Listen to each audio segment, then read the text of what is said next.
Video number 2 for wiring the LEDs. I didn't exactly teach you the right way last time, so I'm going to do a new video. What you're going to want is buy a nice little thing like this. Have an arrangement of them. You're going to go down here. You're going to take 2 of these clip-ons, whatnot. You're going to press them with a fucking wire clamp. I don't know what the fuck it is. Or press them with a nice little wire clamp.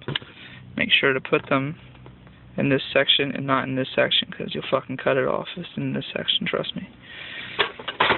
After you have them both clamped, you're going to want to, every car in the world I found is everything clips on and off, so this will come clip. This is a little bit harder. It'll also unclip. You want to tuck it under there. I'm not going to do it right now. And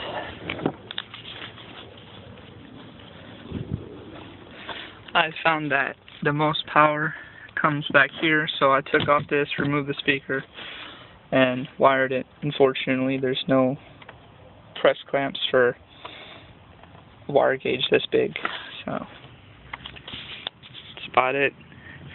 After you have everything wired right and tucked away, you can fucking